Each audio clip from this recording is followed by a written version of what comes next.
hope you wake up and your dog licked your makeup. I hope you get ready for work and you can't find your shirt. I hope you go on a date and your man asks for space with no place for excuses. I hope he chuck deuces. I hope all your plans fail with no money for bail and you end up in jail, but you live to tell the tale. Where your space is invaded by the hate you created, trying to run through a village, lie, steal, and pillage. We need personal space. Just drop out the race.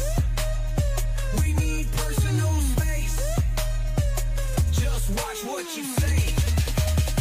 We need personal space. Won't you just go away? We need personal space. Little girl, not today. We need personal space. Just drop out the race. We need personal space. The little girl, not today. We need personal space. Just drop out the race. We need personal space. Just watch what you say. We need personal space. Won't you just go away? We need personal space. Little girl, not today. Oh, y'all, excuse me, because you know how much I hate to interrupt your scroll. So let me hurry up and get through this, because you can go back to do what you gotta do, and I can go back to doing what I gotta do. And I made an illustration just to make it easier for everybody. All right, this is me, and this is you. Okay, and this could be a family, friend, co-worker, alone in the world with a little cat dog. I don't care who it is, to whom it may concern. However, when we get together, it is now us. You know what always gets me is when we first start out, it's always cool, calm, and collected. I like it that way. But somewhere along the lines, you realize, this is you once again, realizing that you like to play games. Okay, you have become so fascinated with playing games that now all of a sudden you think that you could play with me. Here's you thinking that you can play with me. That's crazy. It's honestly crazy, but obviously you like to live on the edge. Okay, now you realize that you found a new love for these games, that you want to incorporate them in your everyday lifestyle. You are dedicated to the process. You are even willing to bet it all. Now, here's this person who knows what I know. And they know that you are in a great deal of trouble, okay? What a dummy is what you call it. Because to bet all of that and to only be left with my ass to kiss is diabolical. It's honestly insane if you ask me. All right now. All right, because the thing is this. Let me break it down for anybody who may be a little confused in translation. Here you are with the right idea, but the wrong bitch. Okay? It's very simple. It's extremely simple, okay? Right idea, once again, wrong bitch. Yeah. So now that I have gotten wind of what you think is about to take place, I am pointing you in the direction of where maybe someone would like to play games, okay? Which is all the way over there, okay? Are we there yet? No. Are we there yet? No. Okay, I want you to go further, and further, and further away. You're so excited to continue on with these games that you're like, how much further do I have to go? You are so busy making your way downtown, walking fast, okay? You want to get there. You're excited. And even through all of this, even through it all, I'm still being a good Samaritan, a team player, if you will. I grab my magnifying glass because I am determined to help you find you something safe to do. All right, y'all. Well, look, share with those who need to know. Have a good one. Oh, What's up? How you doing? How are you all doing today? My eye is not all the way better, but it is at least not hurting as much today. Today we are back to business. We are doing the part 3 of the Tangenique Miller deposition. The former finance director of Dolton, Illinois. Let me start speaking. I'll see who's in the room. Let's see. Hey, Lee Hamilton, how you doing? Hey, Karen Johnson from Georgia. Hey, Dave Bryson. Yes, I woke Justin up this time, but he's probably not up. He didn't respond. So I hope he's breathing and actually okay because he did not respond. Hey, Jody, how you doing? Hey, Enrique, how are you? Glad you could make it. All right. I don't think I spoke to 20 people, but there are 20 people in the room. Hey, H-Bag, how are you? To all of you that did not speak, good day to you. Hey, Shanita Lanier, how are you? For those of you that did not speak, I hope you're having a great day. Whatever reason you're here for today, the only thing we're doing today is going over Tangenique Miller's deposition. So you have my permission to leave if you like, if that's not what you came here for. Because we about to get into some things. This portion of the deposition is very interesting to me. I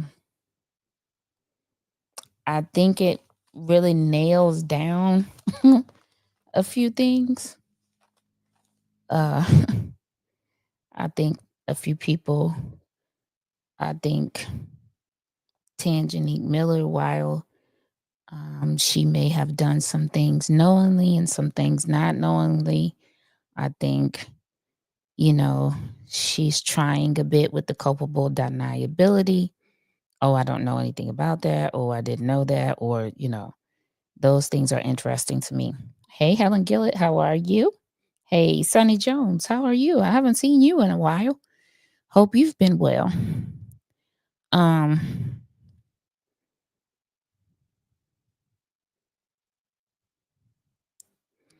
So you're going to, see some of these answers, hear some of these answers. I'm also going to bring up a budget, Dolton's budget. The last one they have posted is 2022 because they're behind. Hey, Whistleback, how are you? Because they're behind. So, Helen Gillett, I think we can safely deduce that she knew, a few things that weren't right and that possibly was going on.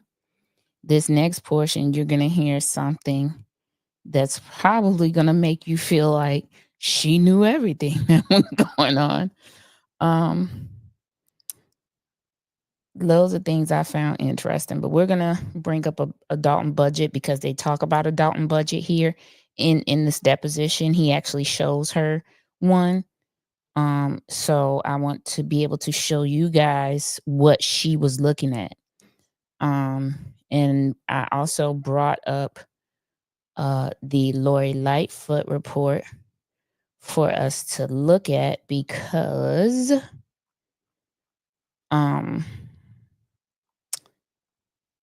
there is something in there that we need to look at and discuss in juxtaposition to Janice Johnson, who is going to be talked about a lot during this next portion of the deposition. Okay, we're going to get right to business. I'm going to try to keep this to an hour and 30 minutes, hopefully. And then that way I can move right on out of the way. Is that big enough for you guys to see? Hold on, let me bring up my phone so I can see.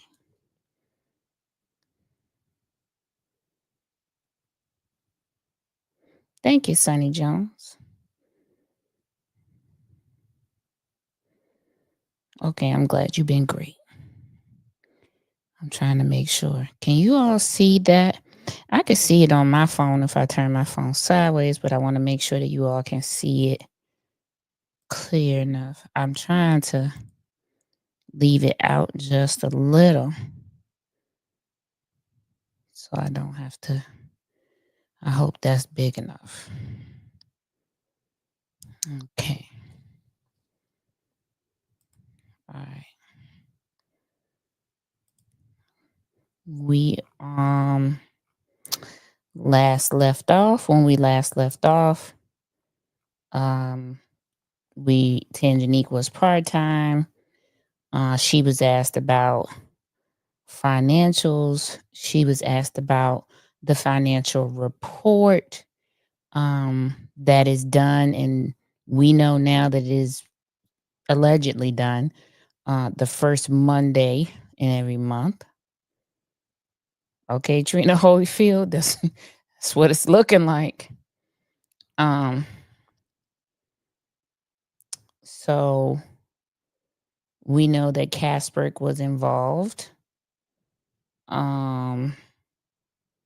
in at some point. They became involved in the day-to-day operations of the finance department while Tangenique Miller was there. So she was asked the question if anybody worked under her, and she answered the question no. But then she was asked if specific members, and then the names were asked of her from the Casper group, if they worked in the building with her, and she said yes. So you can't necessarily say no one reports to you and no one works with you, but you're saying yes, the Casper employees were in the building with you on a day-to-day basis, but they didn't report to you. So who did they report to? You are the finance director. And I'm not confused as to what the finance director does or who that person is, and what their responsibilities are. But it would seem that my definition and Tangenique Miller's definition of that particular position is extremely different. So there's that. Let's see where I want to start. They discuss about we already did this part. I'm just kind of doing a recap for the people that are just joining us that didn't watch part 1 or part 2. If you haven't, I would encourage you to do so. There were some very interesting things at the beginning. So we left off, let's see, talking about the Casper group and them preparing some things and turning things in on the village's behalf.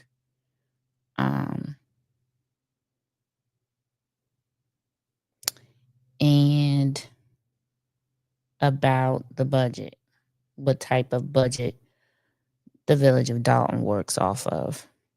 And then she's asked about the budget, and if the budget is passed in a meeting, what happens in the meeting. And that's where we're going to start. We'll start here. We're going to start here on page 32. The question is being asked.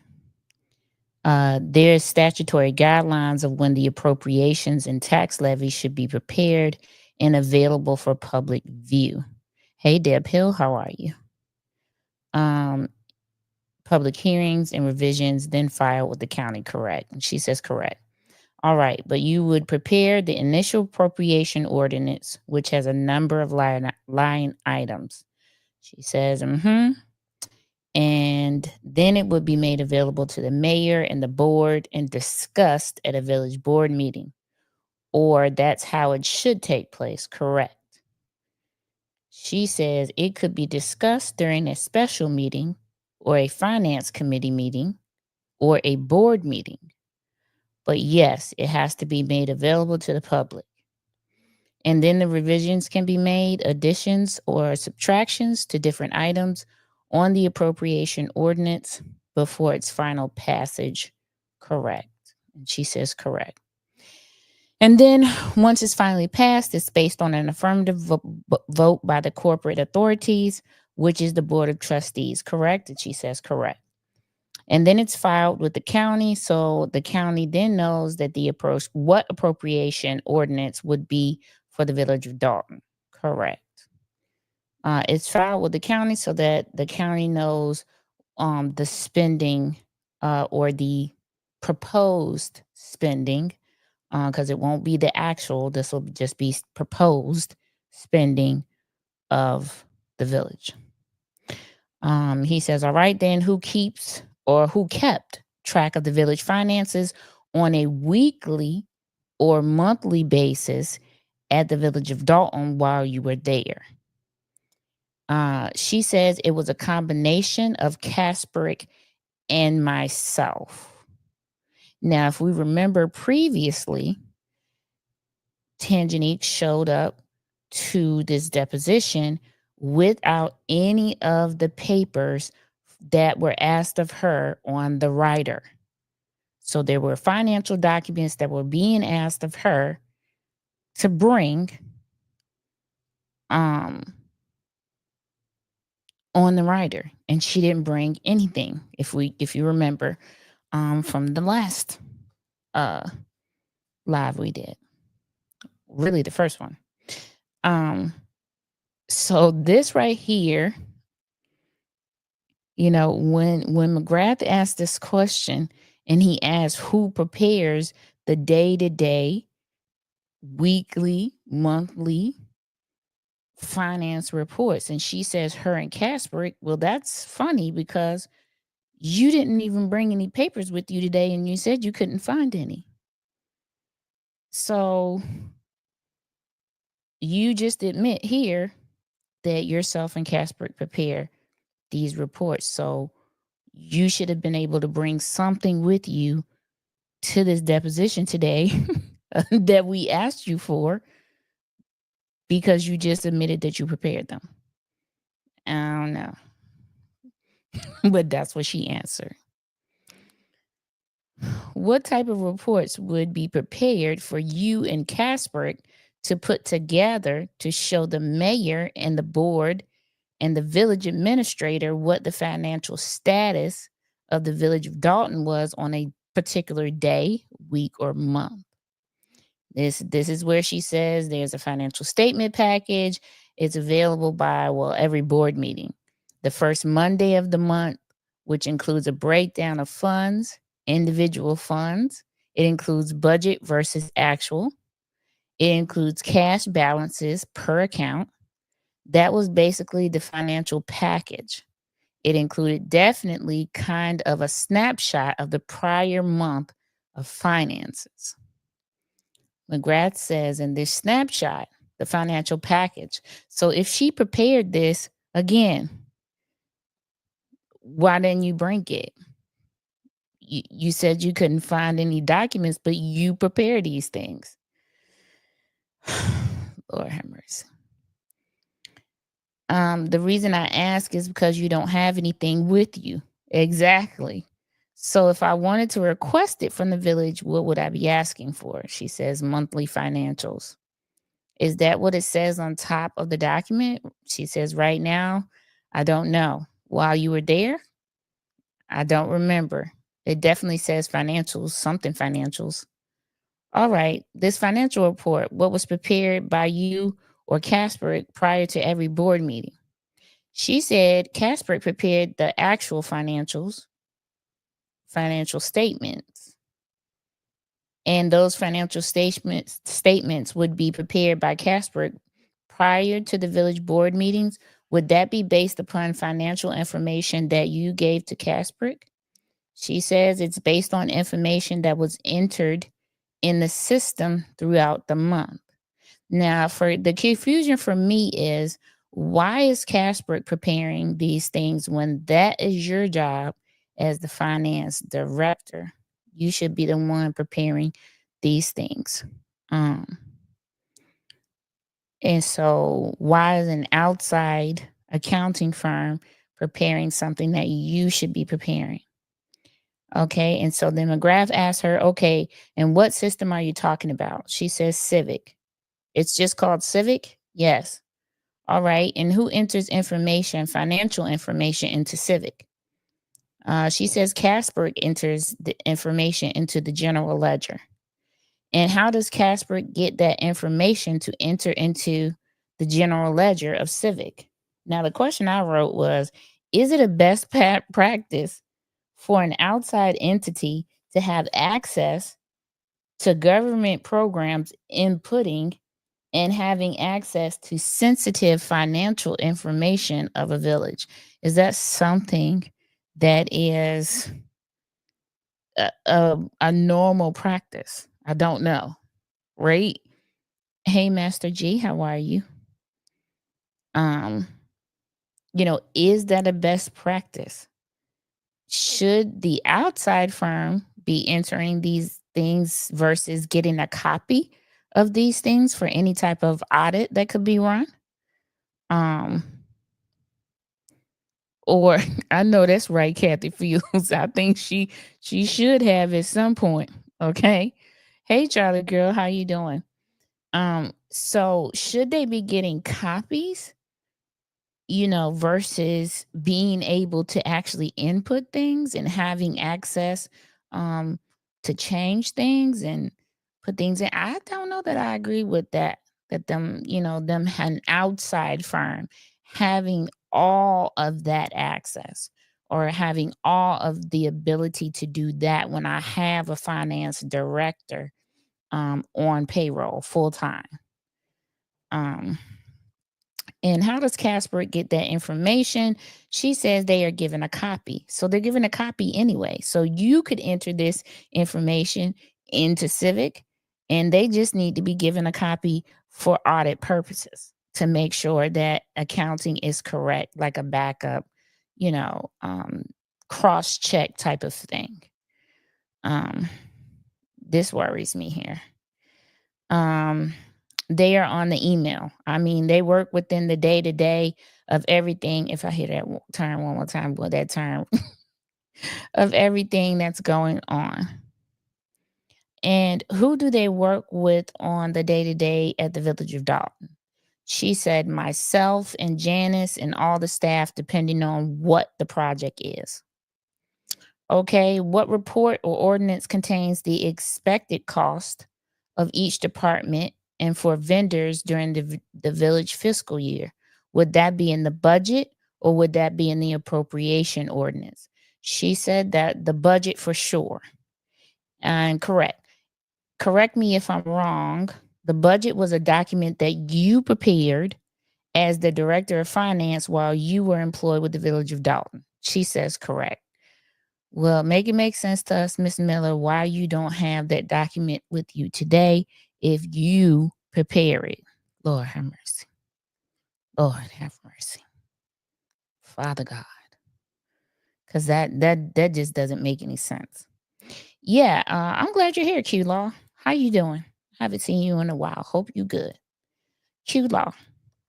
So yeah, she said, yeah, Casbrick is the accounting firm for the Village of Dolton. They're actually the accounting firm for loads of villages out here in the Southland and townships. So not just Village of Dolton they do Thornton Township, they do University Park, Calumet City. I mean, so many other municipalities that they do. Which is scary to me, but that's just me. And so McGrath says, all right, and would the budget include expected costs for vendors for the village and the utilities for the village? So Tangenique answers, the budget breaks down spend per month per general ledger line item. So that could be utilities, that could be insurance. And in the description, it would list the vendors that were used typically for those services. So based on history, if we spent money with ComEd in the utilities line, it would list ComEd, the water company, or whoever we are paying out of that line item. And then they would allocate a dollar amount based on what you plan to spend, and it would be to a general ledger line item. Okay, so we're going to take a pause right here, and I'm going to show you the document that he's going to give her, because I just want you to see what it looks like and what she's talking about. Okay, so that it makes sense. We're going to look at the first page so it can show you. Okay, then you make it bigger. Let's see. Okay. Can you guys see that? Hold on. Okay, I'll make it this big. All right. So this is the general ledger number. Every line item gets a number. You see it here on the left. Then there's a title, tells you what it is. Year 18, actual year 19. So it's like 2018, 2019, 2020, 2021. And then this is as of April 30th, the actual. So this budget here is for 2021.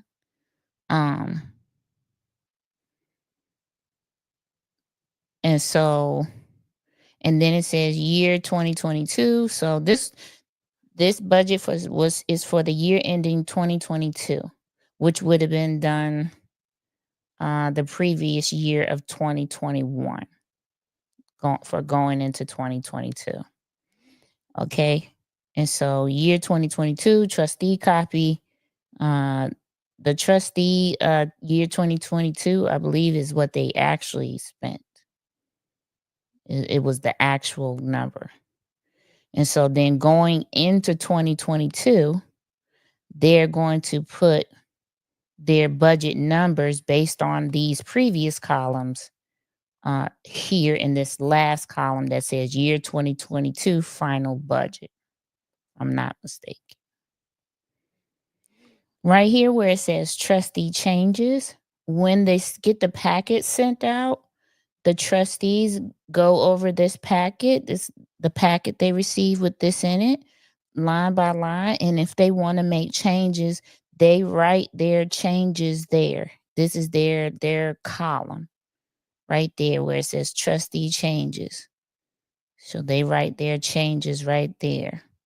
Then you have administration changes. They can write changes that they need to write there, which may equate to an actual number that was spent, or, in that line item. They may know something somebody doesn't. I don't know.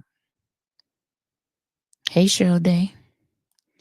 And then there's notes here written on the side for most of these line items that they have.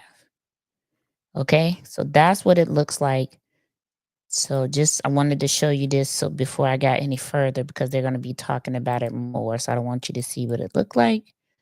We'll go back to that when they get to another part, when she gets further to another part.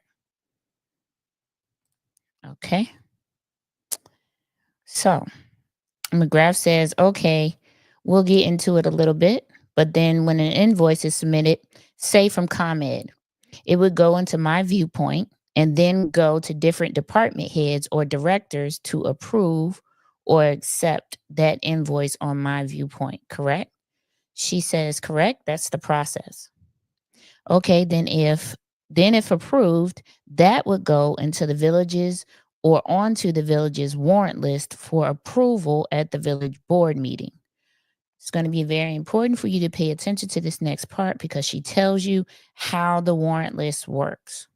Okay, so far you have not heard me mention anything about the trustees.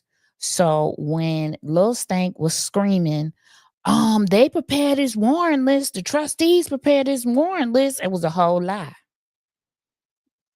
As you can see, they do not have any part in the warrant list process. She just told you when the invoices come in from the different vendors, he's using ComEd as an example.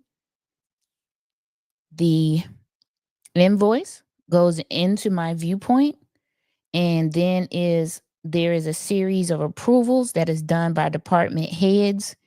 And who else did she say? Who else did he say? Mostly department heads to approve the invoice, and then that goes on to the warrant list. So where in the world would the trustees be ever involved in this part of the process? Okay. They would not, because they would not be receiving invoices from any of the vendors. Those would go directly in to accounts payable, uh, which I think at this point was Janice Johnson, or to Tanjanite Miller, and they would input them into the My Viewpoint system for department heads to approve for payment, which would then go onto the warrant list that would be sent out for the trustees to review and then pass at the meeting. But pay attention, because they're getting ready to go over this process. So he says, different line items that I've seen within the budget. There is a budget amount for tree removal or branch removal within the village of Dolton, correct? She says, tree services. Yes. Here we go with these tree services, Lord. So McGrath says, all right, just for example, if that budgeted amount, and this is just a hypothetical, is $250,000 for the year, what happens if tree trimming or branch removal is in excess of that budgeted amount of $250,000 per year? She says it just exceeds the budget. They do not have a current escalation process, and they currently do not have a mid-year or kind of budget revision process. So that's something they do not have. So if it exceeds because costs are more than what was budgeted, it will just exceed, especially if it was an emergency service. So when she says they don't have anything in place for escalation, meaning they would need to call a special meeting to revise the budget, to put in, okay, we need more money for tree cutting services. So this is the new, 9 item. We either gonna pass it or we're not, or whatever. They don't have anything in place to offset when they overspend. He says, okay, but you would agree that there's incidents where you have budgeted line items and the expenses end up exceeding what was budgeted. She says that's possible. That was your experience on certain line items, was it not, during your time as director of finance with the village of Dolton? She said, yes, it's possible. This whole thing makes me cringe when she's with this, that's possible, because we all know that this was more than possible. It was proven and it happened. So her answer is throwing me at this part right here. Okay, and you just said a phrase that they, and the they you meant is the village does not have a system as far as adjusting the budget throughout the year if expenses for different line items exceed what was budgeted for.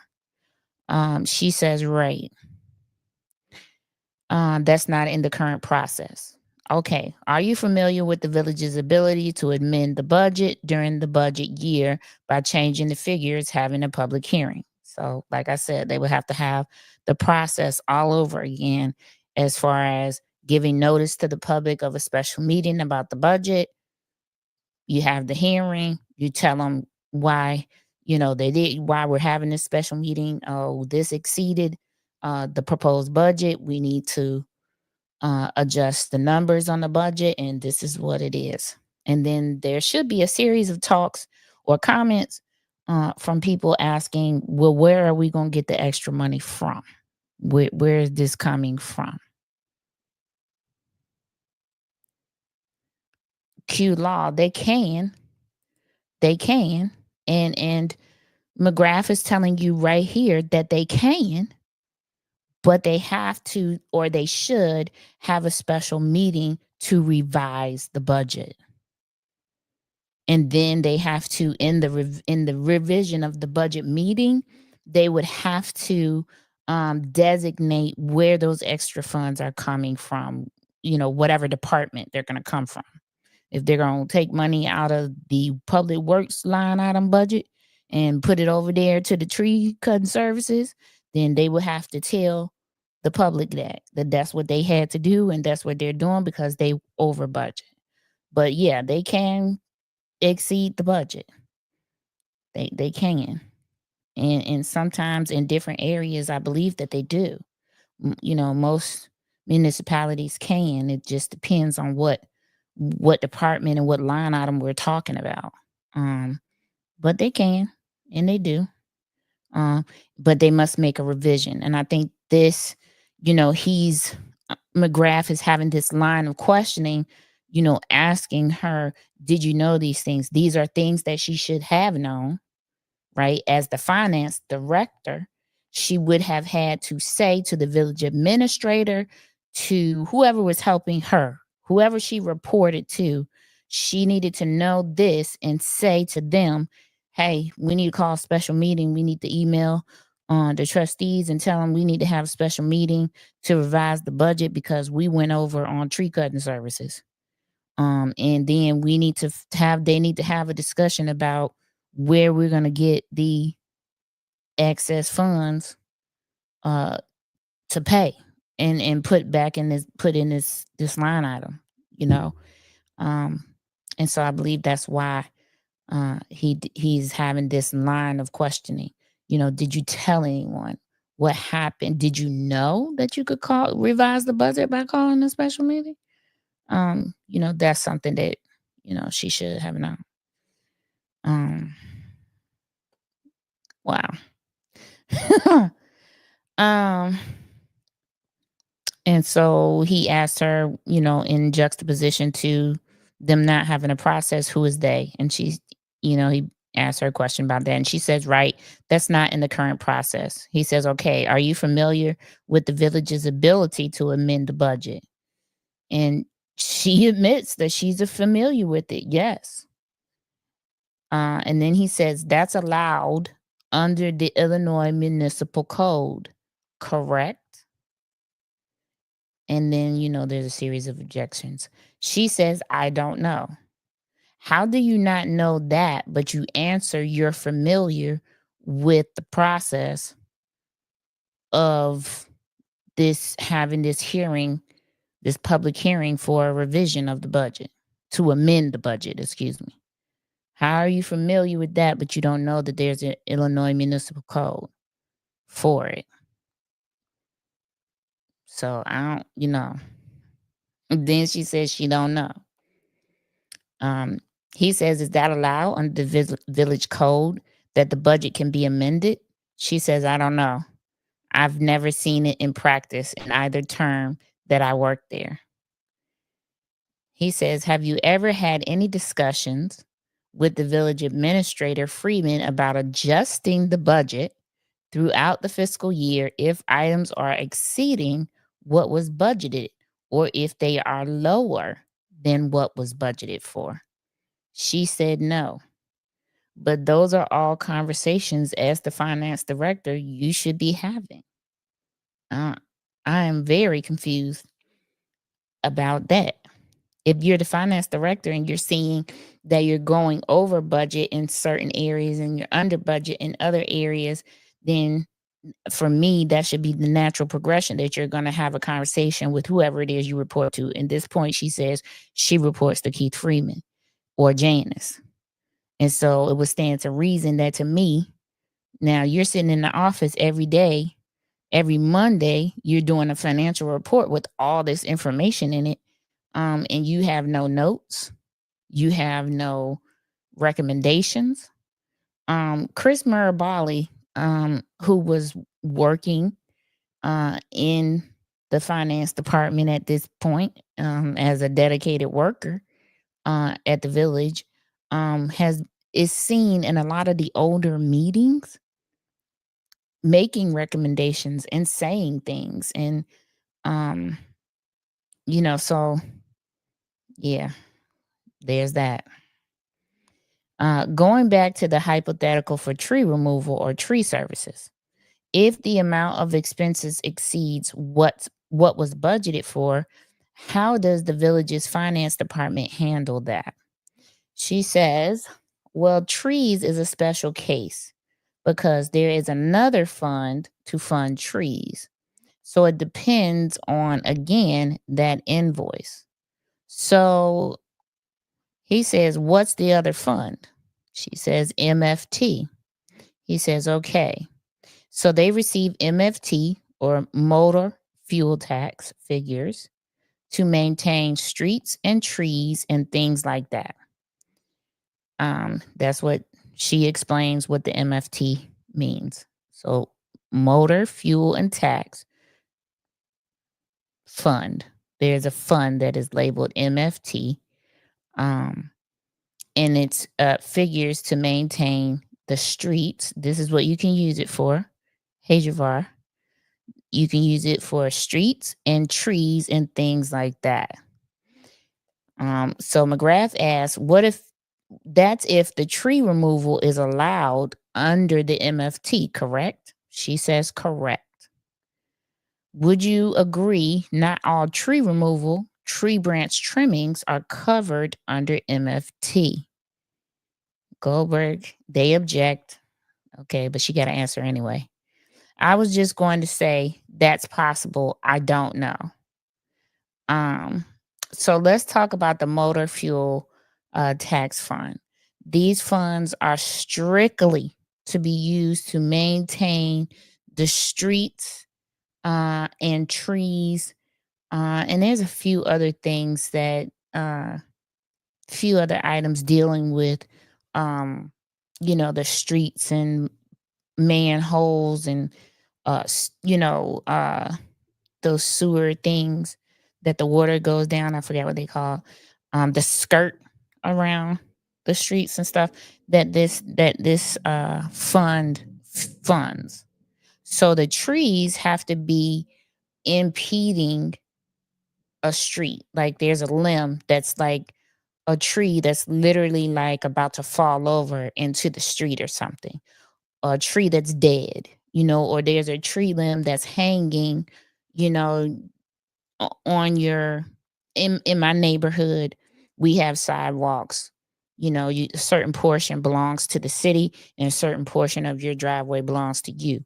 So some city side has trees lining down. And so if any of those tree limbs or need to be cut back, because they're starting to fall over the road, go over the road, and residents are afraid that the next storm that comes, it's going to fall and block the street, then they can use those funds to have those trees trimmed back and stuff. So yeah, that fund is very specific, and those funds can't be commingled with any other account or anything. It's not just an account that you can just go in and just be in there using the funds. It's not backup cash. It's not any of that. PK girl, hey, how are you? And so then he asked, you would agree. So he asked her, she would agree that not all tree trimming could come out of that fund. And she said, I was just going to say that's possible. I don't know. So then he says, let's talk about legal expenses. I want you to make sure that you're paying attention here. Hey, Lady Luck, how are you? Much love to you. Can somebody drop Lady Luck's channel in her link to her channel in the chat if you can, please? One of my mods. Thank you, Lady Luck. I hope you're well today. And so I want you to keep this conversation, this little small, tight conversation that they're going to have about legal expenses. I want you to remember this conversation, okay? So McGrath asked, so let's talk about legal expenses. Certainly the village has budgeted legal expenses, correct? She says correct. He says, all right, what does the village do if legal expenses exceed the budgeted amount? She said the same with the other items. They will pay whatever that they are supposed, that they are liable to pay. He says, so even if legal expenses come in higher than what was budgeted for, you would agree that the village is obligated to pay those legal fees. She says they are obligated. So then the lawyers do what they do. Goldberg objects. He objects and says he's objecting to her giving an opinion about what they should pay or not. And then he asked him, are you asking her opinion about whether they should be paid? Is that what you're asking? McGrath says yes. She says they should pay what they are liable for. And then he says, okay, in general terms, if vendors perform services for the village of Dolton, do you have an opinion one way or another if those vendors should be paid? Okay, let's stop right here. This line of questioning is leading me to think the first thing I thought when I read this portion was all of those checks sitting on a desk somewhere, 589 of them, adding up to $6 million. If you at this point answer that you do not, if you do not decide who gets paid and who doesn't get paid, why are there 589 checks sitting on a desk somewhere that have been approved to be paid but are not being paid? This is what popped into my head when I read this. And I was like, oh boy, Father God. Right? So then she says, no, I don't have an opinion about who should or should not get paid. During your tenure as director of finance, did you ever make any decisions on who should or should not get paid? She says, no, that's not my role. He says, okay. So then he asks, when you say it's not your role as director of finance to say whether or not any vendor who has submitted an invoice should be paid, is it your testimony that you didn't make that decision during your time as village finance director? She says correct. Going back just as far as legal expenses, we'll go through some of the documents the village of Dolton has budgeted for legal expenses every year, and it's anywhere from $350,000 to around $450,000. Does that sound about right? She says, I don't recall. However, let's recall that she said she prepared the budget, but she don't recall what was budgeted for legal expenses. Trust me, if you are a finance director of a village and you prepared the budget, there is no way that you don't know what is budgeted for legal expenses. Just keep that in your mind. He says, okay, if legal invoices submitted to the village exceed the budgeted amount, where would the village get the money to pay for those legal invoices? She says they have to get the money from revenue the same way they get money for all operations. So if a line item, the actual expense exceeds what was budgeted for, would the village have to look for a surplus from some other line item to make a payment for an expense that exceeded the budgeted amount? She says they can look at a line item, they can look at other funding sources, i.e., a bond or some sort of loan, or a transfer from some other account where it may be allowed. They just would have to consider all funding sources availability. Hello, Sonia Calhoun. How are you? You stated before that Casperick, that is the village accounting firm, correct? She says correct. Then he spells it. This is where he's going to ask her about all of these people. She claimed that nobody worked with her. She was in a department by herself, but he's going to ask her about these people. Lauren, do you know her? She says yes. And she is a supervisor with Casperick and supervises the Village of Dolton account on behalf of Casperick, correct? She says she works with Casperick, correct. Do you know an R.E. Turner? She says yes. And who is R.E. Turner? An employee with Casperick. Does R.E. Turner go to the Village of Dolton on a regular basis to perform finance work for the Village of Dolton? She says she does go to the Village of Dolton, yes. Are you aware that she goes to the Village of Dolton every week? She says her schedule says that, yes. Okay, Chris Mirabali, do you know that person? She says yes. And who is that person? Another employee with Casperick. Okay. Who works on the Village of Dolton account, correct? He did? Yes. All right, Janice Johnson. What is her title? She says, I believe administrative director. What are the duties, as you know, of the administrative director? She says she does payroll. She actually handles AP, which is accounts payable function. She deals with a lot of the vendors, a lot of the staff needs. That's what I know. You said AP. So just for the record, that's, she says, accounts payable. Accounts payable is somewhat synonymous with the warrant list, correct? Correct. And so Janice has a direct role in preparing the warrant list and accounts payable. She says, yes, she does. Let me see what Q Law's saying, because I'm perplexed by the decision to appoint her as the financial director. This role requires a deep understanding of financial resources. Okay, Q Law. Q Law, just keep listening. You're gonna be perplexed by a lot of things, okay? And she says, Janice Johnson, yes, she does. All right. When you were director of finance, did you have any role? She says yes.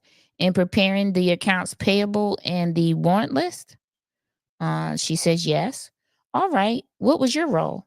She says approvals, invoice approvals in My Viewpoint. Now, this is where it got interesting for me, because she said she don't decide who gets paid and who doesn't get paid, but she just said she takes part in approvals and invoice approvals in My Viewpoint. And the regulations governing allowable expenses for specific funds, it raises concerns about her qualifications for such a critical position. Q Law, while she was an accountant major, she has a master's. I'm not sure that she had enough experience or knowledge to be the finance director for a municipality. I think that those are two different things. It's one thing for you to be the accountant for a business or a corporation, right? But I feel like it's a different thing for you to be an expert in municipal accounting. I think that's something different for me. And so I'm not sure that she was qualified to be in that position either time she was in it, because she was in it for Roger Riley term for a little while, and then we see her now here with Lil Stank. And so I'm not sure that she was versed in municipal accounting practices enough to be the finance director. But anyway, these the answers she gave. McGrath says, My Viewpoint is a computer system that the village uses that the invoices or statements from the vendors are submitted, and then it's sent to whichever department that the invoice pertains to be reviewed initially by, say, the Public Works Department for equipment, and then it goes up the chain to the Director of Finance and the Administrative Director, correct? Then the lawyer objected. They can object, whatever. She says, I don't agree with how that was worded, so no. Okay, if you can correct how that process worked. So now she's going to tell the process. My Viewpoint is a system that manages the invoices image. The invoices image. The invoice images. There you go. It's stored and archived the invoices. You can approve invoices entered. It tracks all the approvals at every level, and it feeds into Civic, which is the general ledger system. Okay, so there's images of the invoices in My Viewpoint. They go to the different department heads to make sure that the invoices are correct. Make sure that they receive the equipment that is stated on the invoice, and that the price from the RFP is correct on the invoice. At least this is what should be happening. Hey, Laura, this is what should be happening. Okay. And once the department head for that department, in this case, he used Public Works, verifies that this invoice is correct according to the price that they quoted us on the RFP. And we did actually receive this equipment. It's sitting outside.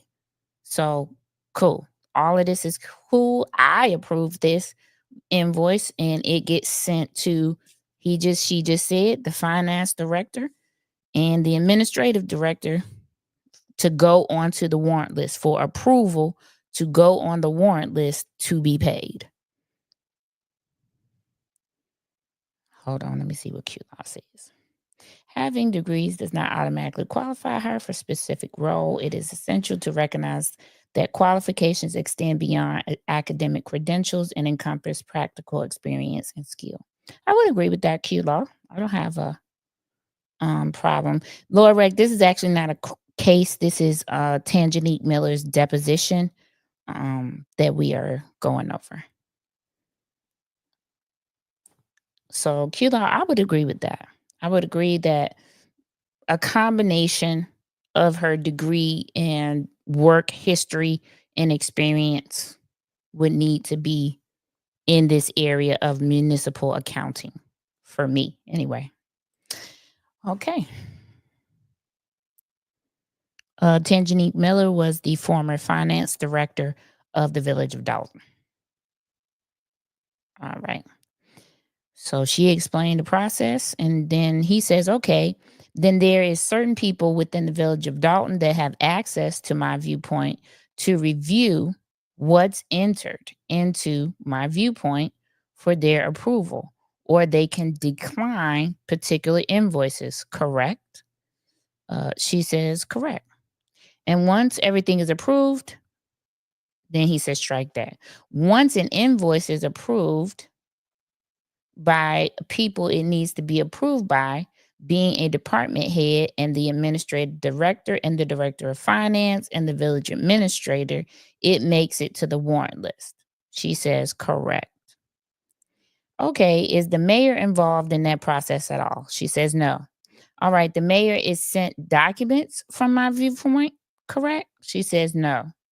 Prior to becoming the director of finance, would you agree that the budget and the appropriation ordinance was prepared by Casper? She says yes, because there was a time period the village didn't have a director of finance, correct? She says correct. I'm going to show you. Sorry, guys, I only have one copy of this. If you can mark this as 2, please. And so then he had to let them see the document. Since she didn't bring any documents with her that he asked for, he only had his copy. All right. Hey, Wyoming gal, you have been handed Exhibit 2. Do you recognize that as being the Village of Dolton annual village report for the year ending April 30th of 2021? She said, yes, I acknowledge that. All right. Are you familiar with that type of document? Correct? She says, correct. I don't know if you were employed at the Village of Dolton at the time that document was prepared. Were you director of finance in April of 2021? She says 21. He says yes. She says no.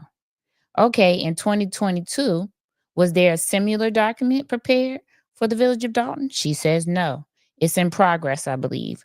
They have not completed that 2020 audit. 2022 audit.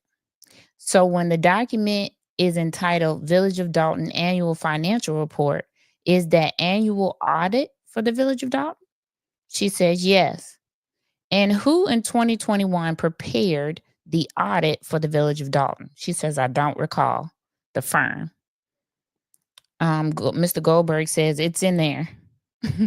McGrath says, I believe it's Lauterbach, and it's probably Almond. And she said, it might have been, yes, it's Lauterbach. During your time, the first time you worked for the Village of Dolton for the second time, do you recognize Lauterbach as being the firm that puts together the annual audit for the Village of Dolton? She says yes. And the audit is a document that is like a snapshot or an overview of the village's financials on a yearly basis or for a particular fiscal year, correct? She says correct. All right. As you sit here, the village of Dolton has not completed the 2022 audit, correct? She says correct. Well, I don't know the status right now because it was nearing the end, so I don't know what the status is as of today. He says, all right, what about the 2023 audit? At the time that you left on May 6th this year, was that audit being worked on? She said, no. You typically don't start a new audit until you complete the previous one. Okay, when would the 2023 audit be due? After the 2022 is completed. When was the 2022 audit due? After the end of fiscal 2022. Okay, and that would have ended on what date? She says August 30th of 2022. Okay. Yeah, 22. Okay. And what is contained in the audit generally? She says it's going to have some financial statements, income statements, talking about basically the activity in the funds. So if it's in the findings, they'll be listed in there. Any recommendations will be listed.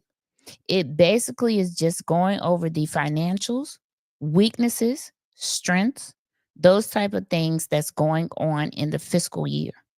Would you agree it's a summary report and gives the reader information as to what, how much funding is in a certain TIF account, how the pension funds are doing, overall the village finances.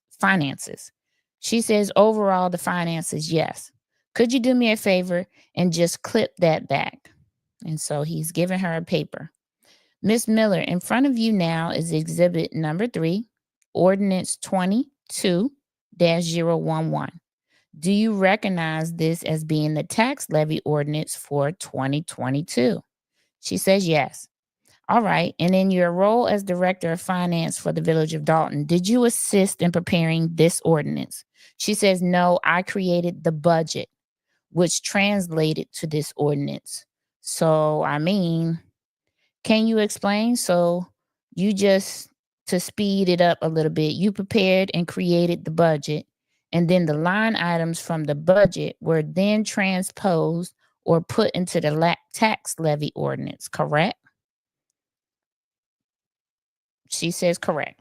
All right. Can there be changes from the budget that you submitted and was approved that goes into the tax levy, or do the numbers match up? She says the numbers that were approved should match with what's in the ordinance.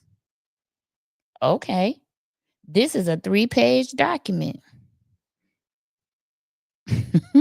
This is a 3-page document, and it's signed by Mayor Henyard in December of 2022 on the last page. Is that correct? She says correct. It's signed by Henyard. All right. If we just go through this document, it just provides information as to direct amounts appropriated for different expenses. Correct? She says correct. On the first page, there is no amount appropriated for legal services. Is that correct? Okay. Let me first of all, let's go.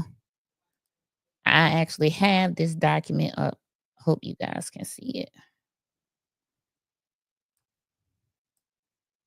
Okay. So let's see. We are looking for, this is the property tax. I'm looking on the left side now. This is all the taxes. This would be the budget that she was prepared with these numbers.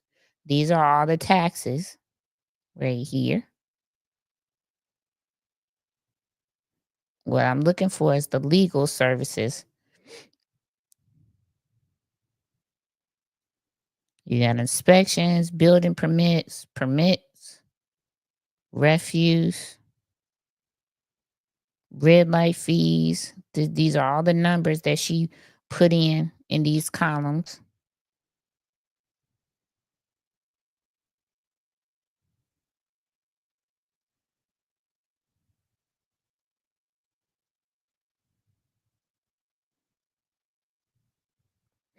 And now I'm looking for legal expenses.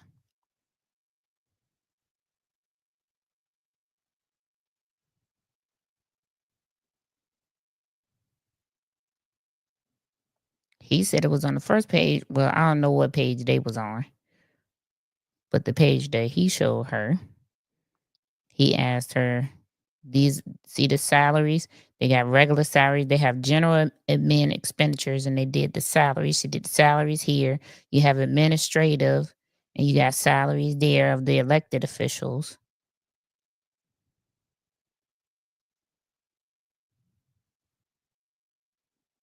Here it is right here. Right here. This line 01-12533, it says legal services. Right? So this is what was spent. I hate that I can't see. Let me go up this line. So 2021, they budgeted 400,000. The actual they spent was 200,000. So they wanted to appropriate 380,000 for the next year. Here's what I could see here. But I think all of these numbers have been updated because this is what they did. Uh-oh. I can't see what y'all saying. Hey, K-Mac, how you doing? All right. So that's what you would be, that's what she's looking at currently, but she's looking at I didn't bring up 2021. This is 2022. And so in that column, he's saying for 2021, they did not budget anything. It's blank. Okay. And so he says on the first page, there is no amount appropriated for legal services. Is that correct? She says correct. On the second page, the general corporate fund includes $1.3 million for a Chicago water judgment. But if you take that dollar amount out, the rest is what is being levied for general corporate purposes. Correct? She says correct.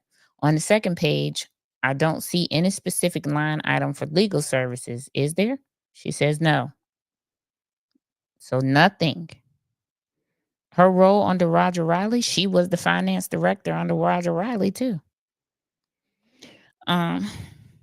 So he says, okay, so would you agree with me that the tax levy for 2022 does not contain, y'all hearing this? The tax levy for 2022 does not contain any specific line item in regards to any type of legal services. There was no money appropriated for legal services for 2022.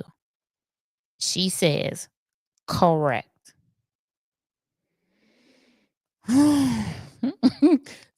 So that would mean, well, in my head, I'm thinking, how did Delgado get paid if there was no money appropriated for legal services? How was he hired and how did he get paid? Because there was no line item with an amount in it for legal services. How was he even getting paid at the time that he was getting paid? Anyway, so they take a break, and when they come back, this is the question that's asked. So he says, Ms. Miller, placed before you is Exhibit 4, which is your affidavit, which was signed on January 24th. We'll take a look at that affidavit probably in the next one, the next thing. Let me see what my time is looking like. I don't want to run over time. Okay, so we got about 30 more minutes. Because I don't want anybody complaining about a 2-hour or a 3-hour live over here. Okay? See what page I'm on.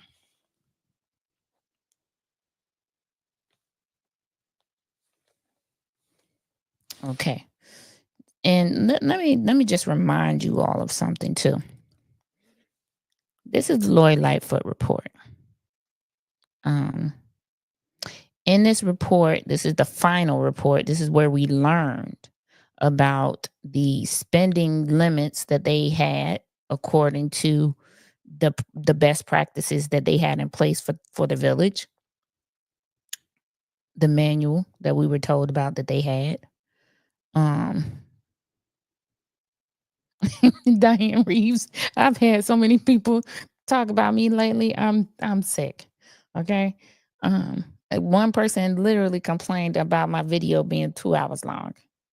Yet they can sit and watch people for 3 hours talk about nothing. Anywho, um, so hey, Weekend Wonder.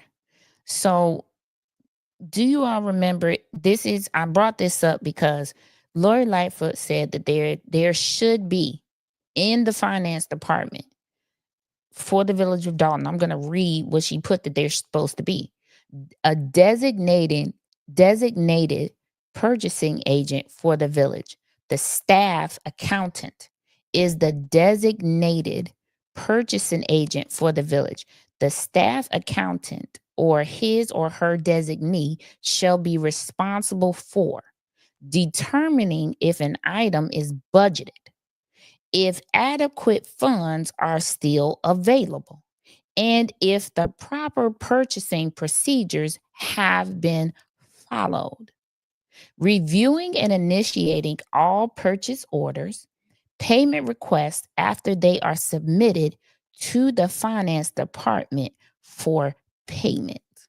Okay, so remember, she never hired this person.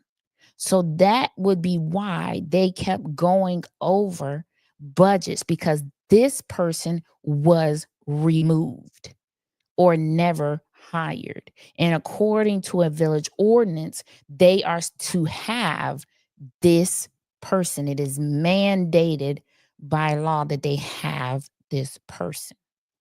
And so I don't know if the village of Dolton has hired this position. I know that right now, currently, they are in their audit that they put out for bid. I think they put out for bid an audit. And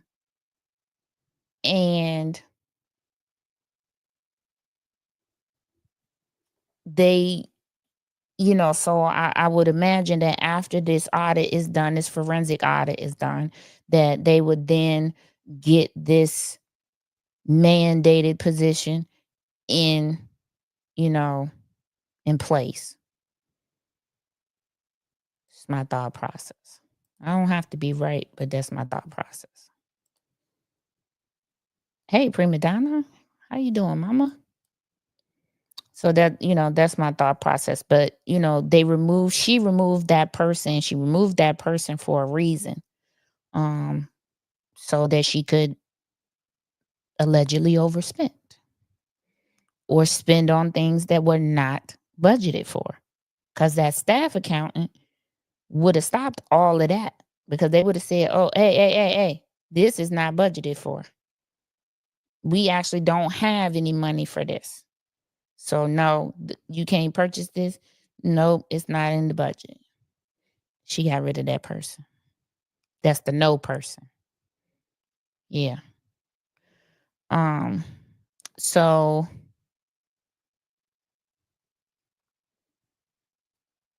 Tangenique has this affidavit that she signed. It says the January 24th of 2024. That's when this deposition is taking place, and was submitted on a different case. It was a matter of different trustees have a lawsuit against the mayor, and this is the case number. I didn't go look it up because I'll do it in the next one. We'll talk about it in the next one. He asked her, does she recognize the affidavit? She says yes. He says, all right, is that your signature on the third page of the affidavit? He says correct. She says correct. And attached to this affidavit that you submitted in that case were various exhibits. I'll note for the record that I did include all the exhibits that were attached. I'd like to go through the exhibits that I did include that were attached in the court filing, okay? Exhibit D attached to your affidavit is a certificate of publication that the budget was published in the Chicago Tribune, correct? She says correct. Then there's some emails contained in exhibits E and F and G about the budget and questions from trustees and your responses to those questions about the budget, correct? She says correct. All right. Exhibit H, do you have that there? She says yes. That's titled Village of Dolton Appropriation Document for the fiscal year ending 4/30 of 23. Did I read that correctly? She says correct. Let me see what comments. While I'm reading this, I can't see your comments. So let me flip back.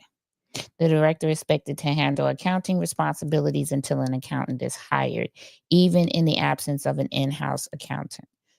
Correct, Q-Law. But the staff accountant is as we learned from Lori Lightfoot, it is a mandated positions that they supposed to have at the Village of Dolton. So because that person was never hired, or I don't know if that person was ever hired, or that person was removed, then this is what you have. This is it. This is what we're doing. Then he says this multiple pages, but there's headings. You have a GL number, title, fiscal year 23 appropriation, trustees, fiscal year 23 actual, fiscal year 24 budget, and then the description. And those headings are on the following pages as well. Is this a document that you helped prepare? She says yes. And if you help to prepare this document with Casper, she says yes. All right. Did anyone else besides you and Casper help to put this document together? She says yes. He says, who else? And she says department heads. So it's a full process where I meet the department heads. They provide numbers based on these general ledger numbers, and it coincides whatever with their projects for the year that they plan on working on, and they submit a draft budget of what they would like. I take those numbers and compile them together and create this draft budget document. All right, so for example, the fire, the third page of the affidavit, correct? Correct. And attached to this affidavit that you submitted in that case were various exhibits. I'll note for the record that I didn't include all of the exhibits that were attached. I'd like to go through the exhibits. Oh, wait, no. Oh, fire. Sorry, y'all. Departments submit figures to be based upon what they went through in the past year. For equipment, how many hoses we need, how many new fire jackets, how many new boots, and what they expect the upcoming year. They come up with dollar amounts and then submit it to you, correct? And she says correct. Just as far as what's in the table, we see fiscal year 23 actual. Is that the actual amount that was spent on those line items for the fiscal year 23? She says correct. It's the actual revenues and expenses. So revenues are in the spot as well, but it is the actual for the year, for fiscal year 23. They asked him what page he's on. They tell him. I'm going across because I just have some questions. You explained the fiscal year 23 actual. I skipped over fiscal year actual 23 appropriation trustees. What does that mean? When trustees make adjustments, they have their own column, and it reflects any changes they made in the figures. So basically, if they wanted the figure to be $39,000 for local motor fuel tax, that's what's reflected in this column. And then you have the actual and then the budget amount for the fiscal year 24, correct? She says correct. So when you are looking at the general ledger number 1-00315, the local motor fuel tax, the trustees had it at $39,000. The actual for 23 was just over 62,000. And then the budget for next year was 62,000. She says correct. And who makes the decision to put it at 62,000 if the trustees had it at 39,000? So they had it at 39,000 for fiscal year 23. Fiscal year 24, because the actual came out to be more, the fiscal year 24 amount is based on that actual. So we put it in at 62,000. It's up to the trustees to either agree or decide to change it when they pass that budget.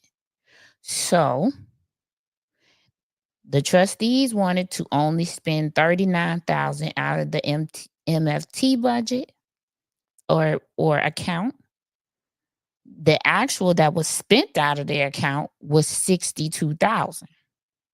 So when the trustees said, okay, yes, we agree to this budget, they thinking in their mind, the number says 39,000, so we're not going to go over that. However, when they saw the actual that was spent was 62,000. They had no control over this because they didn't have access to My Viewpoint at some point, as Q Law stated in the chat earlier. They were, I would guess, lack of a better term, booted out of My Viewpoint, so they could not see any of the invoices or anything that was going through My Viewpoint. So they couldn't be like, hey, I saw this invoice right here. Who approved that? Because we didn't. Why is this so much? Where is this from? So they couldn't ask questions prior to things probably either getting on the warrant list or probably being paid because they didn't have access to this program. Just like when she kicked them out of their email. And so she says, would you agree that page 1, 2, 3, and 4 are revenues projected for the village in the tax appropriation document? She says, correct. Starting on page 5 is expenses, correct. She says, correct. If you go on to page 6, general ledger number 01-12533 is legal services, correct? She says, correct. For fiscal year 23 appropriation trustees, it's $365,000, correct? She says, correct. However, in fiscal year 23, the actual legal fees exceeded what was appropriated in 2023 to the tune of $555,270.45. Correct? Correct. Now let's go back to this Lori Lightfoot. I'm going to go back to this staff accountant again and what their job is. I'm going to read it again because it says that they are responsible for determining if an item is budgeted, if adequate funds are still available, and if the proper purchasing procedures have been followed. So that number would have never belonged to that. First of all, I thought she said that there was not even any legal expenses budgeted for.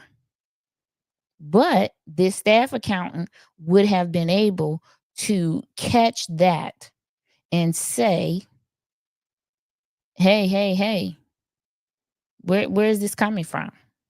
Why are we doing this? What is it for? Do the trustees know? Was this voted on? I mean, this is the staff accountants. The staff accountant looks to me like they're probably going to be the most, I don't want to say hated, but I would say despised in the building because they are the check and the balance. They're going to check your invoice and balance it with that budget. Okay, they're going to say, no, you don't have any money for this. You can't do that. We're not doing that.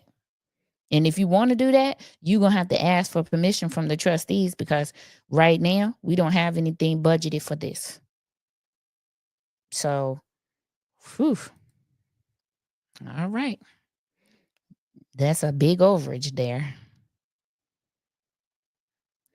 And so in the fiscal year 24 budget for legal services went up to $475,000 as compared to fiscal year 23, correct? She says correct.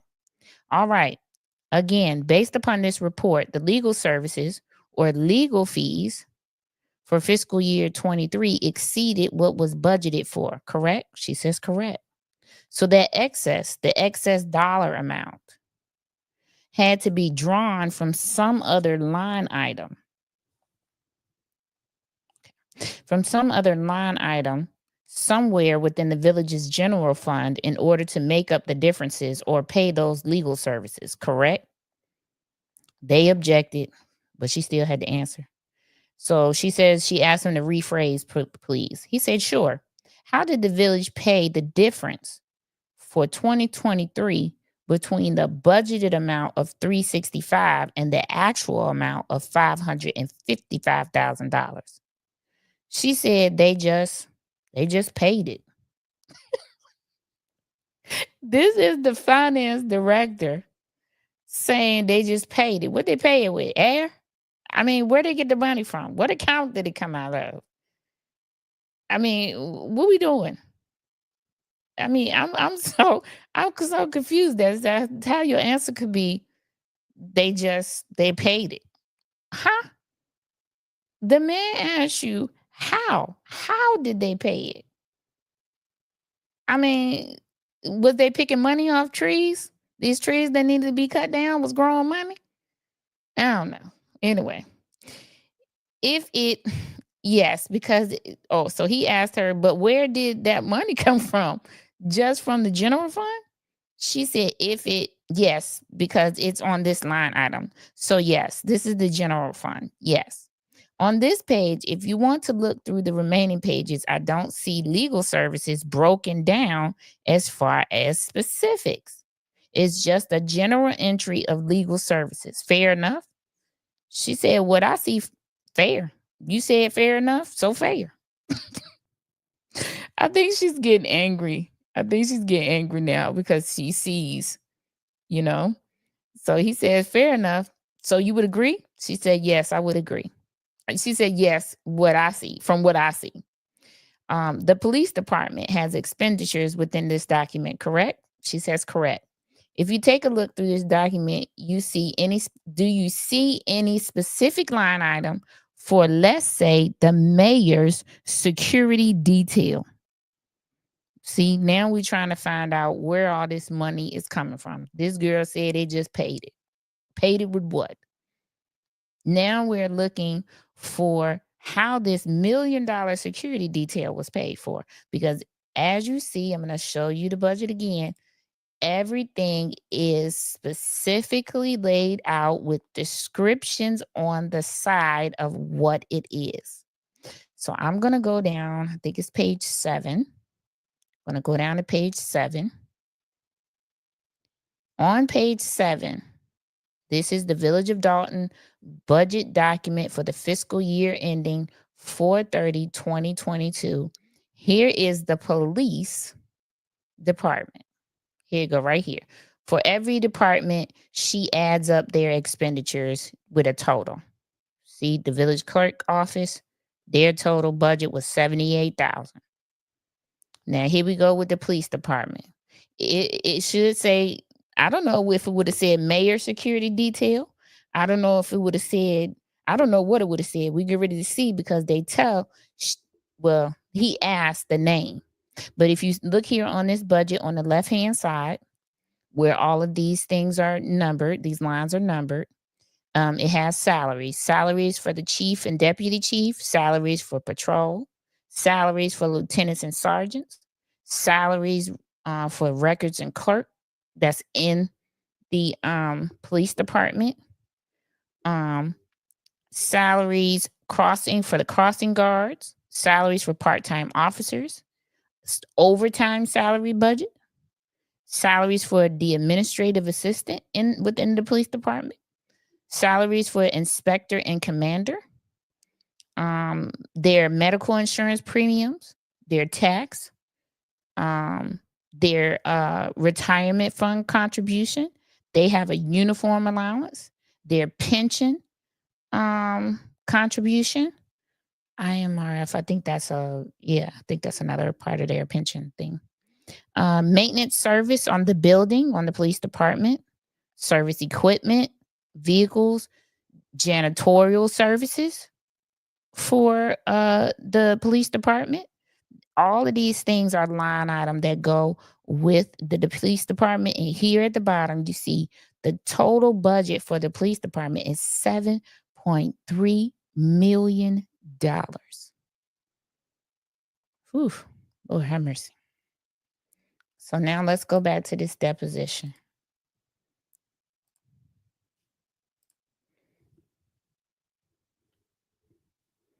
Okay. Hold on. I got to check my time. Oh, shucks. Hold on. All right.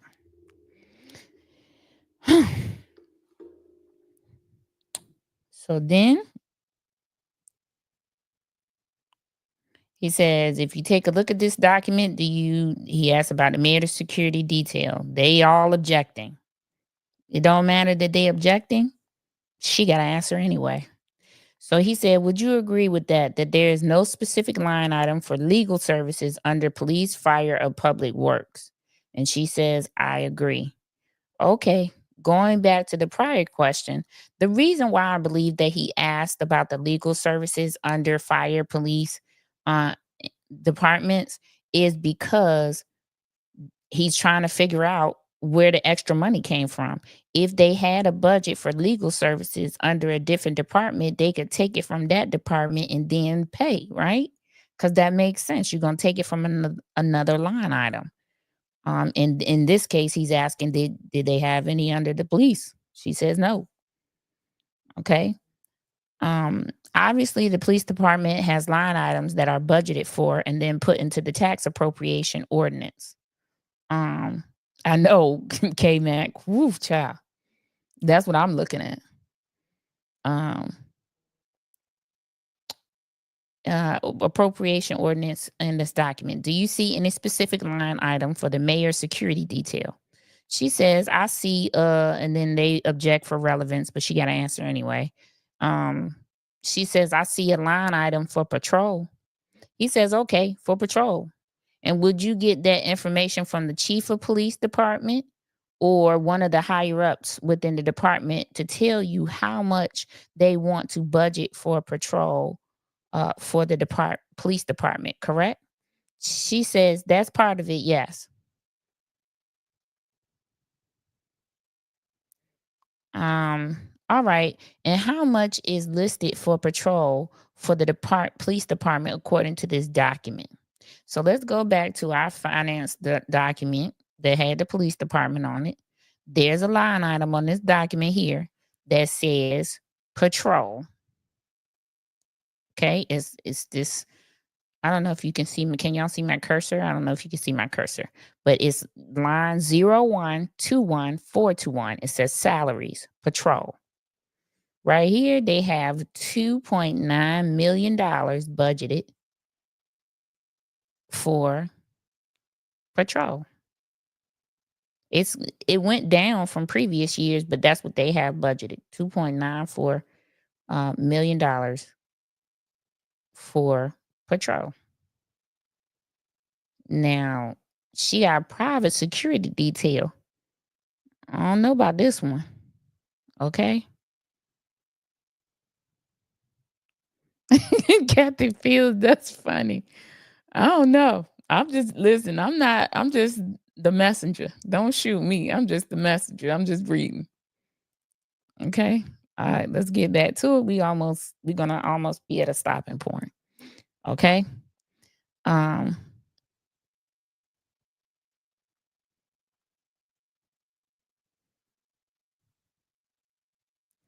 right, so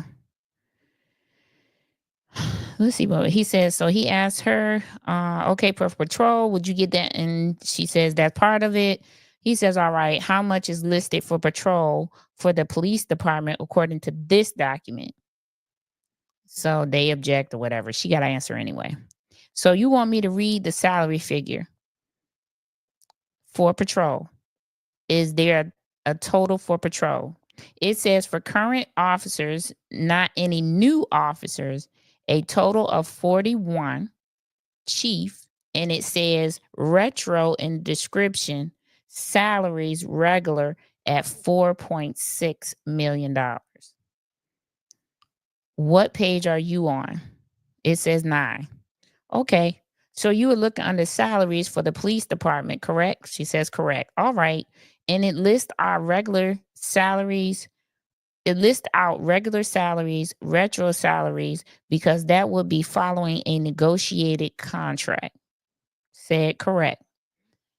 And then you have lieutenants, sergeants, records clerk. Do you see crossing guards? They objecting. She got to answer anyway. He said, do you see that line? She says, yes. Crossing guards. Do they perform patrol? They're objecting again. McGrath says, if you know. And so she says, I don't know the job description. He says, okay, again, just to be clear, there is no specific line item for the mayor's security detail anywhere on page 9 or anywhere within this tax appropriation ordinance, correct? Mr. Goldberg, they object, whatever. He said, you can answer. She said, can you ask again? I'm sorry. He said, sure. You don't see any specific line item entry for the mayor's security detail on page 9 of this document or anywhere else within this document, correct? And so she says, no, I don't see the word security detail. If the police department exceeds its budget, where does the money come from to pay for the expenses that exceed the police budget? She said the general fund also. Okay. I went through it a lot with Casper's representative on how the warrant list is prepared on My Viewpoint, and it gets to the village board meeting. It's contained within the village board packet, is it not? The warrant list that has the AP accounts and the electronic AP accounts. The warrant list is its own separate document, yes, but it's sent to the Board of Trustees and the mayor prior to the meeting for them to review, to prepare, to discuss, and vote on the warrant list at the village board meeting.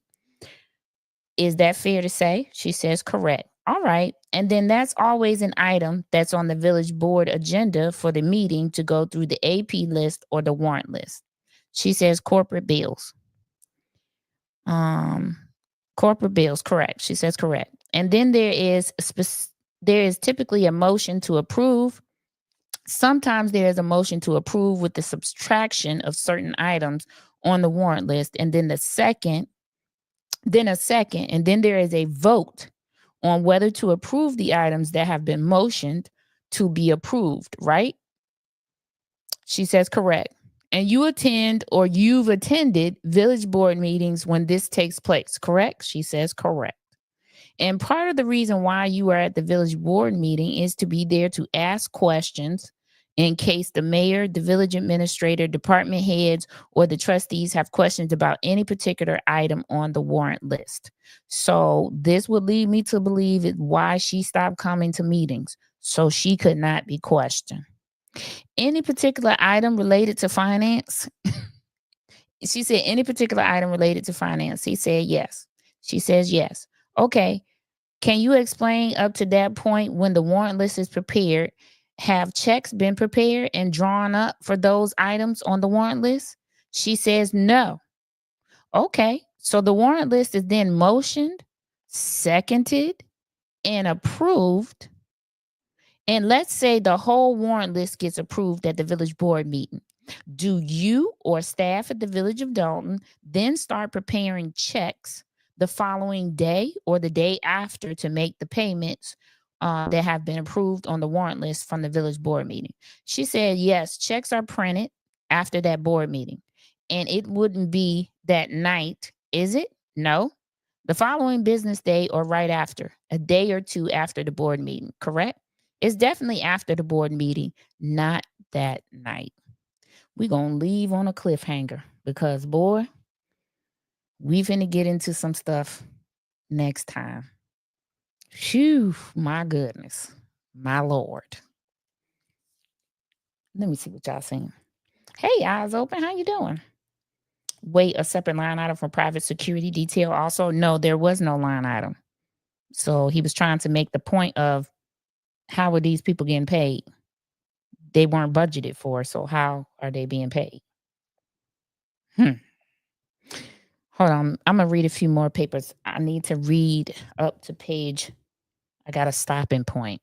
Do y'all care? Are y'all okay? Can I go a little bit? Just a little bit more. I don't want to be keeping anybody here. Ooh, this is eye-opening. And where is the money? I know that's right, y'all. Hey, Strawberry Shortcake, how you doing? Do y'all care? Y'all want me to stop now? We are at an hour and 40 minutes. Okay, I want to go just a few more. Okay, with the consent of who else? I need a few more. Let me know. Okay, all right. I'm gonna do a few more. It's gonna be quick. Okay, let me see where I was stopped at.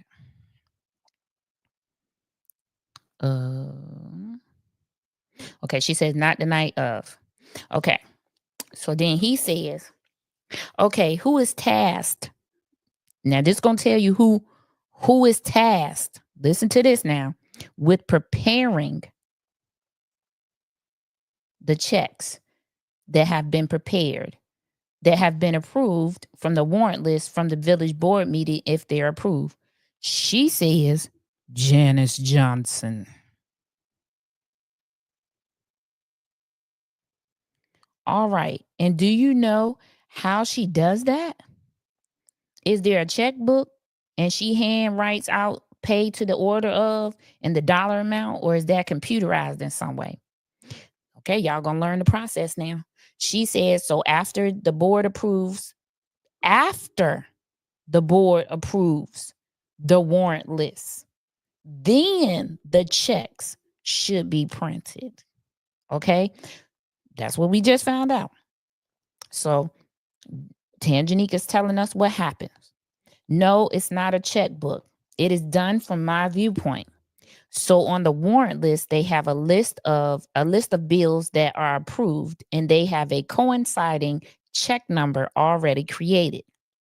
So when it's time to print the checks, you will just go in and select the ones that were approved, and then they are printed out of the system.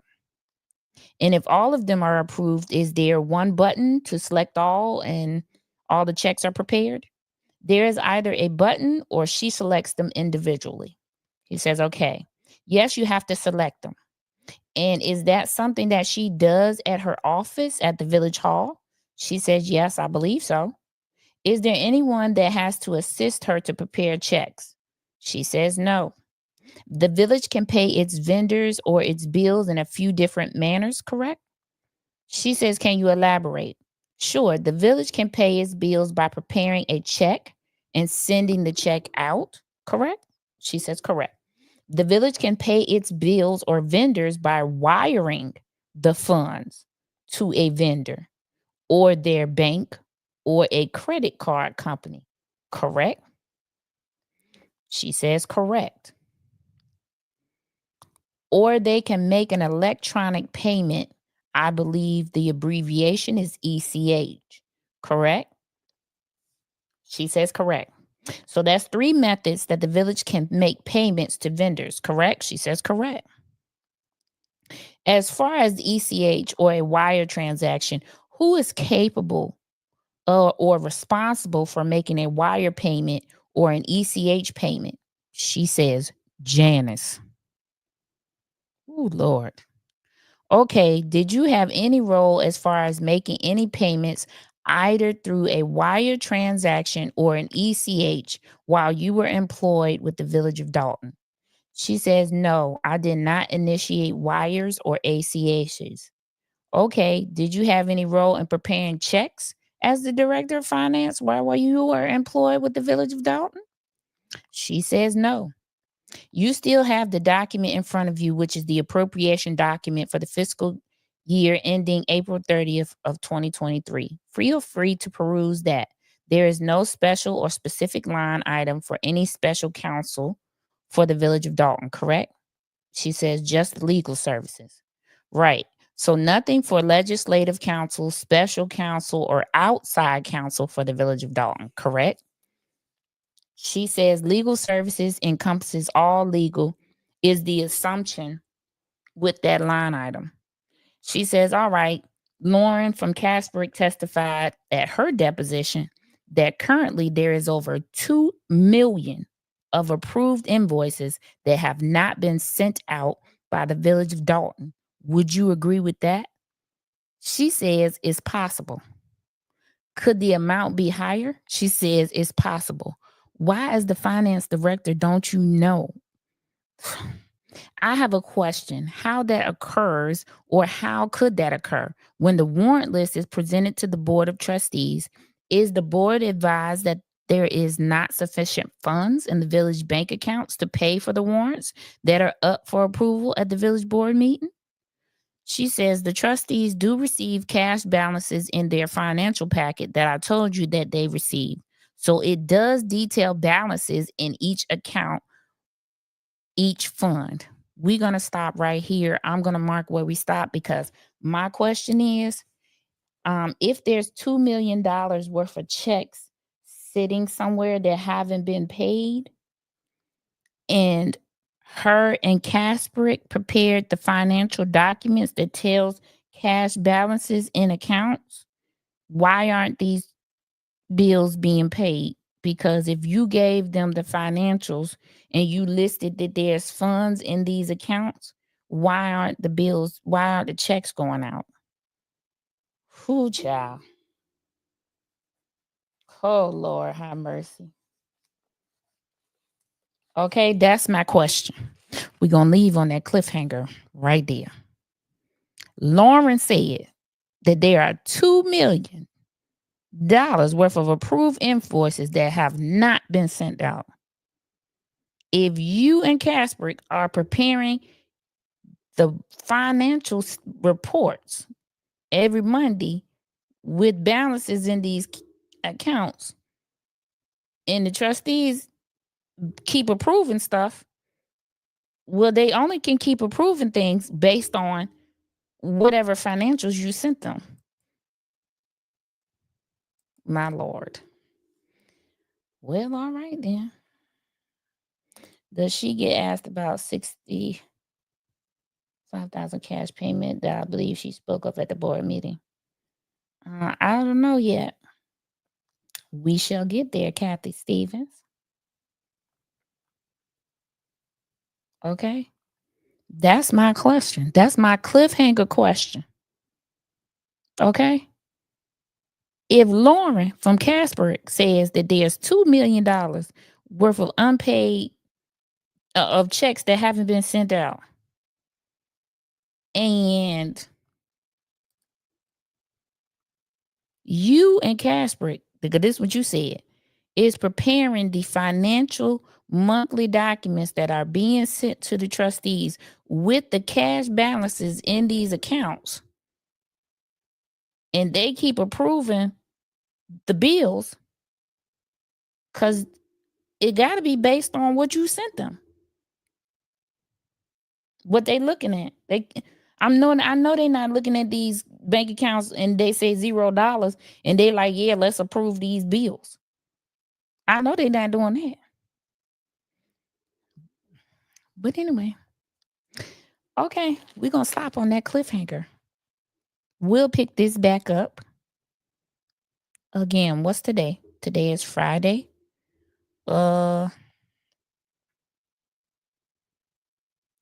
If I pick this back up again, it's gonna be late on Saturday. What do you all think about her supposedly book? Let me read y'all something. I want to read y'all something that somebody wrote about this book. Okay, Mac, I'm gonna read that thing that this man posted, because that thing took me out. Hold on.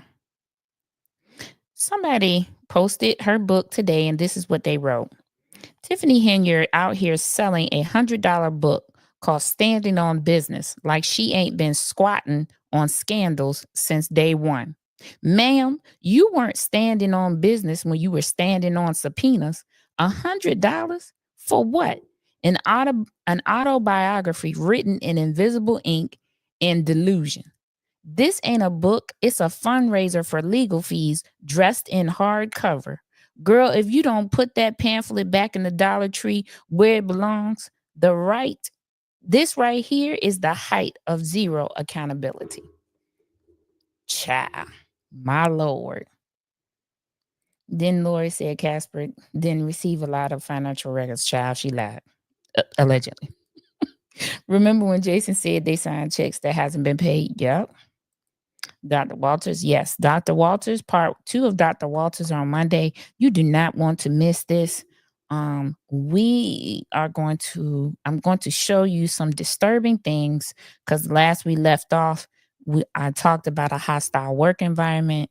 A law firm was hired to investigate if there was a hostile work environment, and indeed, there was a hostile work environment. We're going to see the things that were being said. Boy. Thank you, Diane Reeves. I appreciate that. All right. Yeah, and it was all on point. Everything that man said was on point, right? Yeah. Okay. I appreciate you guys from tuning in tonight. I want to let you go and eat your dinner and enjoy the rest of your evening. Where's the Johnson lady? She resigned, I believe, allegedly.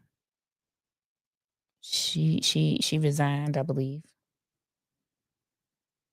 All right. You guys, listen. Enjoy the rest of your evening.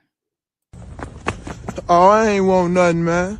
Just wanted to tell you I love you. Oh, I ain't want nothing, man. Just wanted to tell you I love you. Oh, I ain't want nothing, man. Just wanted to tell you I love you. Oh, I ain't want nothing, man. Just wanted to tell you I love you.